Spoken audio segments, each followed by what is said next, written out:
Imagine walking through a royal palace in 18th century France. The clothes look shiny, the lights are bright, but under the perfume and big wigs, there is a strong and strange smell in the air.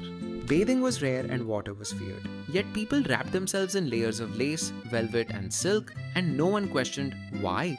Why did the most elegant societies in history design fashion that was beautiful but never clean? In this video, we are uncovering the strange and forgotten truth about how fashion didn't just express style, it battled smell, and how that invisible war shaped what people wore, how they lived, and how they were remembered. And did Islam really influence the Europe in cleanliness? So without further ado, let's get started.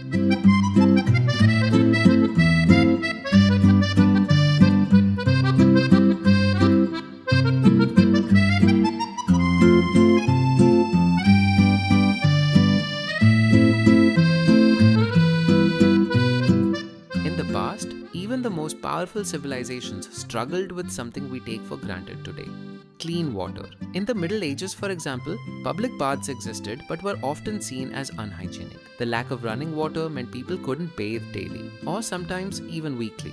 Like the ancient Rome, which was famous for its grand bathhouses, supported by advanced plumbing, aqueducts, and urban infrastructure. Aqueducts were long channels or bridge-like structures built to carry fresh water from distant sources into cities in Roman Empire.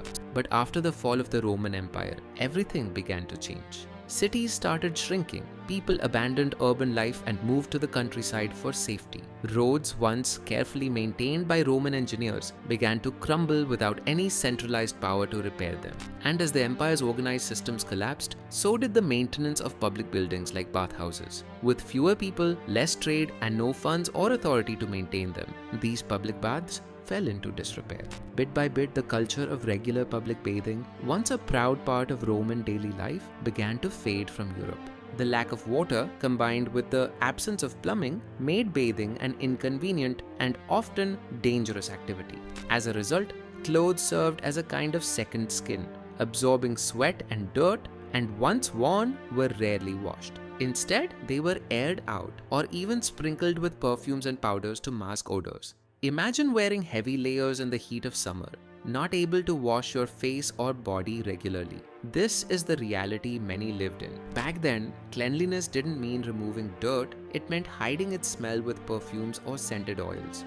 But the lack of bathing wasn't just about water shortage or inconvenience, it was also about fear, because for centuries, many believed that water itself could make you sick, and many myths were developed around it. When it came to bathing, some cultures were actually wary of water. During the Renaissance and even into the Victorian era, it was commonly believed that water could open the pores in the body and make a person vulnerable to diseases. One popular theory was that water, especially hot water, could open the pores and allow bad air or disease to enter the body. This idea came from the medical theory of miasma, which claimed that illness was caused by foul smells or vapors. Because of this, washing the body was seen as risky, even dangerous. That's one reason why public health reforms, like building sewers, developing clean water systems, and installing modern plumbing, were delayed for centuries. In the 16th and 17th century Europe, this myth became so ingrained that people preferred to avoid washing altogether. Perfume, oils, and powders became the only acceptable alternatives to combat the very real effects of body odor. It was also why public health reforms, such as the development of modern plumbing, didn't happen until much later. There was a fear that cleanliness could bring disease instead of curing it. This also led to the invention of products that were used to mask body odor: scented gloves, fragrant wigs, and elaborate perfumes. It wasn't just about smelling good, it was a means of hiding the smell of something the society didn't want to acknowledge: sweat, dirt, and the lack of proper hygiene. But when avoiding water became the norm, society didn't just adapt physically, it adapted culturally. Over time, people redefined what it meant to be clean, and even body odor developed its own social rules. Society made its own unspoken rules about how much odor was tolerable. In many cultures, the smell of people was simply accepted as part of daily life, and this stinky smell became tolerated smell. What's fascinating is how certain smells became normalized. For example, the stench of a crowded marketplace or the scent of unwashed bodies in a cramped space wasn't viewed as bad in the same way we see it today. In fact, smells like these were often overlooked or even ignored. People simply learned to live with them. In a sense, these tolerated smells became an unspoken part of societal norms. In Paris, as late as the 18th century, the smell of the streets was so intense that perfume became a social necessity. The idea was that a person's perfume not only masked their personal scent, but also allowed them to fit in with society's expectations of what was considered acceptable. In short, hygiene problems in history were not just about neglect. They were the result of deeply rooted beliefs, limited resources, and complex social norms. The lack of running water, myths about disease and water, and the acceptance of certain smells shaped the way people dressed, lived, and even interacted with each other. As society grew used to living with odor, a new solution emerged. Not cleaner bodies, but more fragrant ones. This marked the beginning of perfume's golden age across different cultures.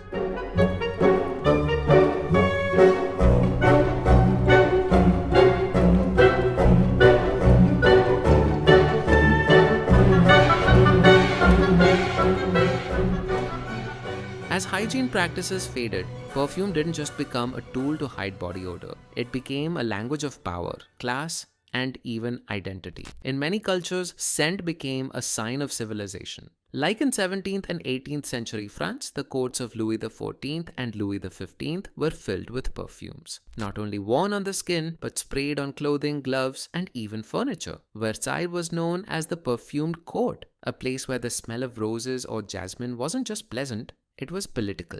Royals were expected to carry the sweet scent of superiority, while the poor were often left with the stink of survival. Meanwhile, in the Islamic world, perfume had long held spiritual and cultural significance. As early as the 6th century, Islamic scholars perfected distillation techniques to extract essential oils from roses, sandalwood, and herbs. Wearing perfume wasn't just about status, it was considered part of religious cleanliness. The Prophet Muhammad himself was said to love musk and amber, and applying scent was recommended before prayer.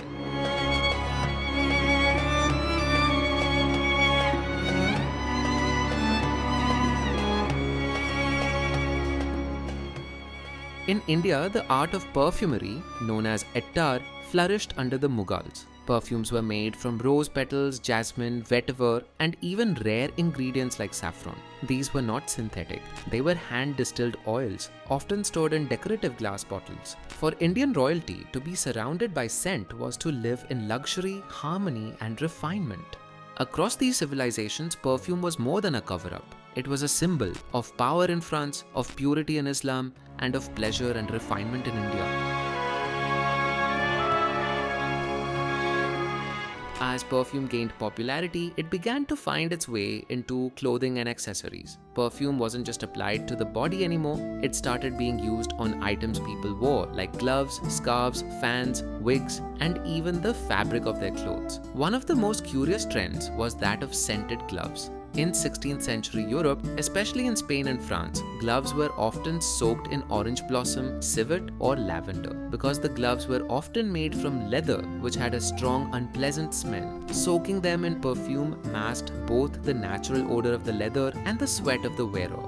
Then came scented fans, folded works of art that weren't just used to keep cool but to spread sweet aromas and for blocking out awful smells. In crowded ballrooms, a lady's fan could be her shield against the overwhelming odor of unwashed bodies. Imagine dozens of people packed together, many wearing thick layers of fabric, in rooms with no proper ventilation. Perfumed fans let her exist in her own scented bubble. It allowed her to create a small, sweet-smelling space of her own in a world that didn't smell so pleasant. Even wigs, which were famously worn by European aristocrats and judges, were not better. Many were dusted with fragrance fragrant powders made from crushed herbs, starch, and florals to keep them fresh and presentable.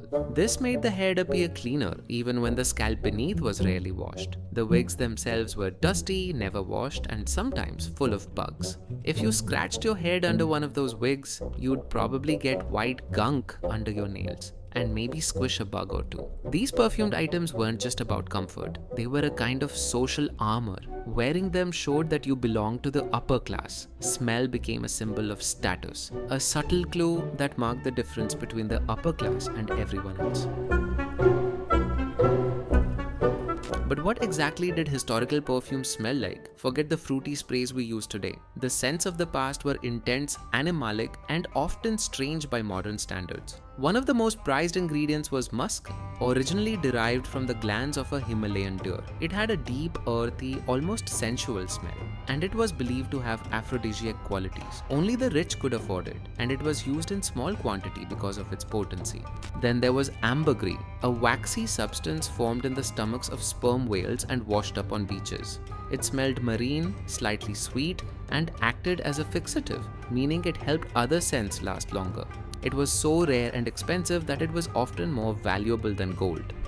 These scents were intense and lasting. People didn't just dab them on, they bathed in them. Rooms, hair, clothes, even letters were perfumed. The scent lingered long after the person had left, like a signature. So while water was feared and washing was rare, scent became the substitute, a kind of fragrant armor against both disease and judgment. But this obsession with hiding smell shaped more than just fashion. It reshaped how we think about cleanliness, beauty, and identity. And some of those effects are still with us today, our clothing.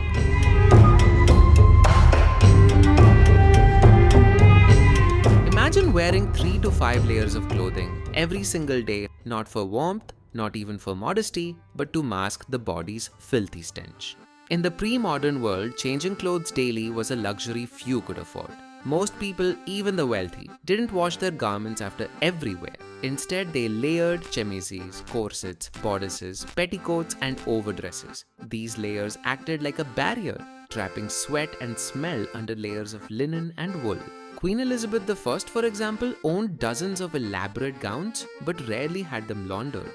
Instead, she changed her underlayers like chemises frequently, while the heavier, more decorative outer garments were worn again and again. Those heavy, embroidered garments soaked up sweat, body oils, and perfume. Washing expensive fabrics like silk or velvet was risky and time-consuming, so layering was a practical solution to manage cleanliness and odor. While the innermost layer, usually a linen chemise or shift, was the only one that touched the body, and the only one regularly washed. Everything else? It could go days or even weeks without cleaning. The logic was simple. If you don't wash your body, you protect your outer appearance instead. Outerwear became a kind of armor, keeping smell in but also dirt out. For lower classes, the materials were rougher, but the strategy was the same. A single shirt or tunic could be worn under multiple vests or coats, giving the illusion of freshness while hiding the reality underneath. Fashion in this era wasn't just about beauty, it was about distraction. Ruffles, lace, brocade, all were used to draw the eye away from things that couldn't be hidden, like unwashed skin, yellowed teeth, or body odor. Wigs, for instance, weren't only worn to show status. They were powdered with scented starches, masking both greasy hair and bad smells. Some were even lined with herbs or dried flowers. Ruffles around the neck, known as ruffs or jabots, also served a secret purpose. They helped absorb sweat and oil from the skin, acting almost like a washable buffer between the body and the outer garment. Long sleeves and layered cuffs didn't just keep people warm, they hid dirt-stained arms and could trap scent powders. Even the stiffness of corsets and petticoats worked to keep clothing away from the body, minimizing contact with sweat. In short, many fashionable elements were practical tools in a world where regular bathing was feared or simply not possible. Same story for gloves and hats. Gloves became essential fashion accessories, not just for elegance but for odor control. Made from soft leather or fine fabric, they were often soaked in perfumes like violet, civet, or amber. These gloves covered the hands, which were often the dirtiest part of the body, and kept the wearer and those around them from noticing unpleasant smells. They were also social signals. These clean and perfumed gloves said, "I don't do manual labor, I belong to a different class." hats played a similar dual role. Wide-brimmed hats could be lined with scented fabric or sprigs of herbs. And because hair wasn't washed often, a stylish hat could hide weeks of grime while holding in fragrance powders. Together, these accessories became part of the odor management system of fashion, invisible shields between the natural body and the expectations of high society. So, fashion wasn't just about trends, it was a survival strategy, a carefully constructed illusion of cleanliness, elegance, and control. But it raises a strange question. If everyone smelled bad, who decided what smelled acceptable, and how did society start linking scent to morality?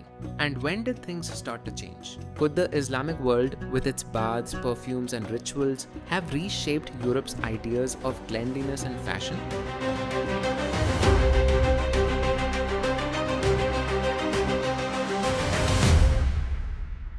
While 17th and 18th century Europe masked odor with perfume and powdered wigs, another world just across the Mediterranean held a very different idea of cleanliness. In the Islamic world, bathing was not a luxury. It was a religious duty. Daily washing of the hands, face, and feet was part of the 5 daily prayers. Full body washing, or ghusl, was required on many occasions. Cleanliness wasn't just cultural, it was sacred. Public bathhouses or hammams were central to urban life in cities like Cairo, Damascus, Istanbul, and Granada. These weren't just places to wash, they were architectural marvels, places of social gathering, and hubs of hygiene and relaxation. Garments were also held to high standards. Islamic texts emphasized wearing clean clothes and avoiding body odor. The Prophet Muhammad is even recorded saying, "Cleanliness is half of faith." Now contrast this with Europe.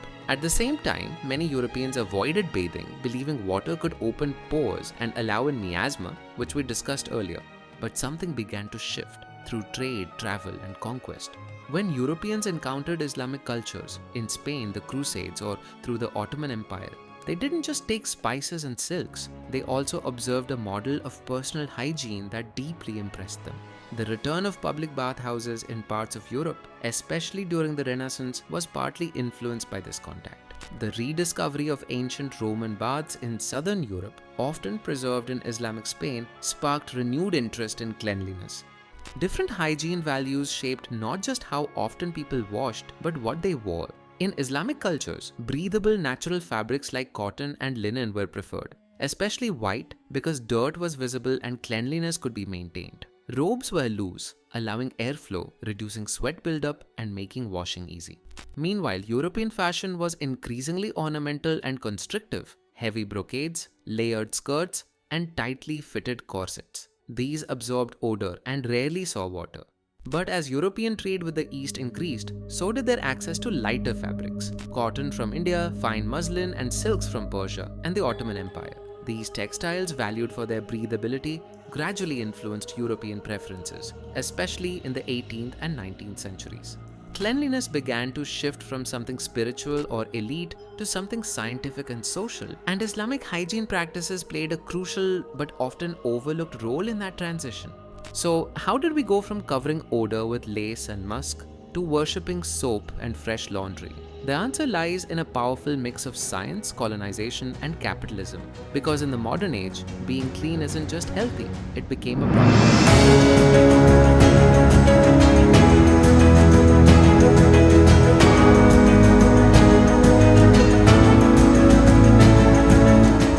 Even today, it's in a world full of hot showers, washing machines, and clinical soaps, perfume hasn't disappeared. It's evolved. What was once a shield against filth has become a final touch, a signature, a silent expression of self. High fashion still pairs itself with luxury scent. Think of runway shows, brand launches, or magazine ads. Perfume isn't just an accessory, it's part of the identity. Dior, Chanel, Gucci, every major fashion house has its fragrance line, and some of them earn more from scent than fabric.